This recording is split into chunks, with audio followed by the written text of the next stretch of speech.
Sports. Almost everyone has at least played one. A test of one's physical and mental skills. From body coordination to strategy, sports test almost every possible ability of the human body. Sports also serve as competitions between opposing forces, a challenge where there will be only one victor. Sports are also surprisingly similar to video games.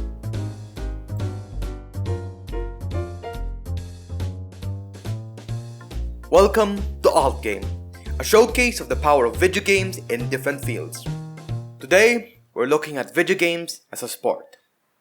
Now, video games originally started off as being competitive. Back in the day of arcade games, where getting your name on the leaderboards is one of the greatest achievements you could get. In days of old, where quarters were spent to get a chance of fame among their peers. Of course, when they made the households, video games turned into challenges of endurance and skill, rather than competitions, although some games still remained as battles of skill.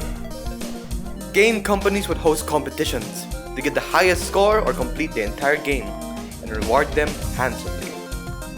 There also was the well-known Nintendo World Championships, where participants would have to achieve the highest score in Super Mario Bros., Rad Racer, and Tetris. For a while, the only kind of multiplayer would happen in living room couches between friends and families, where controllers were stuck to the same console.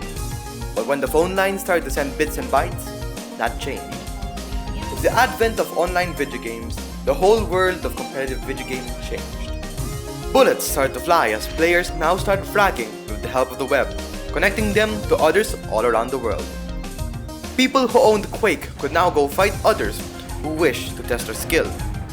Then, armored men fighting in medieval settings turned into terrorists planting bombs while counter-forces do their best to prevent it in Counter-Strike.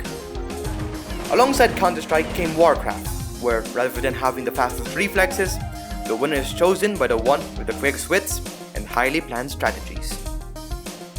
Later on, people started putting rewards for people who could beat the rest in online video games. And so, leagues started to form in local areas. Then, and expanded to global reach, calling everyone around the world to compete. Soon enough, esports became a thing, and here we are today, where people can make it big being the best at a game. Esports today covers a wide variety of genres from fighting games, card games, first-person shooters, RTS games, and even supersonic acrobatic rocket-powered battle cars. They test every player's skill in a variety of ways. For example, fighting games focus on action and reaction, where timing and positioning is essential to winning. Attack too early, and the other player can instantly take advantage of that with combos, taking away time for you to catch your own breath. Team-based games reward people for playing together and properly communicating with each other. One can't stand alone against everyone else, and you'll need your teammates' help to even stand a chance. RTS games reward people for proper planning and thinking ahead. Like a fine game of chess, getting your units ready and in position will prevent a brutal fate at the hand of the enemy. Esports are a great example of video games as a sport, but we're not the only one.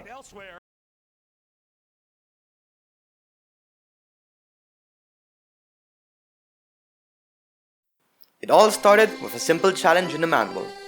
Get a time under 5.61 seconds and you'll break the record and make it big. As expected, this attracted a lot of people, and they soon grabbed their controller and started racing the clock. Then, demons started invading Mars in Doom. With it came the ability to record gameplay with the use of demos, and at the end of every level, a little challenge to motivate you on your next run. Hard time. Soon enough, people started racing the clock once again, dodging grunts, demons, and finding the fastest way to the end. It was then that speedrunning spread. Speedrunning isn't an e-sport per se, but I consider them as such. Speedrunning is the act of completing a game as fast as possible. This is done by abusing glitches or mechanics in the game to completely skip parts of a game or to lessen the time required to complete a task. The speedrunning community is a special one, where they research new techniques to shave seconds off the clock and compete with each other to see who can get the most milliseconds off their playthrough. A great example of this would be the Super Mario 64 speedrunning community. Super Mario 64, a game released in 1996, still holds relevance in the speedrunning community due to the game's massive size for the time and the multitude of techniques in speedrunning it has, with the quickest time being 6 minutes. People have found multitudes of glitches that abuse the game's physics systems, such as the backwards long jump, which allows players to attain a massive amount of speed, and the level clips where players break through the game's collision, allowing them to enter areas they aren't supposed to. There is even a category of speedruns called TAS, or Tool Assisted Speedruns, where players can use emulators to go frame by frame, executing frame-perfect actions to break the game, getting the shortest possible time to complete a game. It truly is fascinating to watch someone complete a usual 10 to 20 hour playthrough in just 1 hour or less. To this day, speedrunners are still researching the quickest way to complete older video games in mere minutes. Video games as a sport is quickly evolving, with sponsors and video game companies acknowledging their existence and tailoring their games for it. With the help of the internet, people's skills in video games have allowed them to be renowned around the world. A lot of people have made careers off of being the best in these digital worlds, and they make a wonderful sight to see for those who watch. We can only hope it gets even better than this. This is Alt Game, and thanks for watching.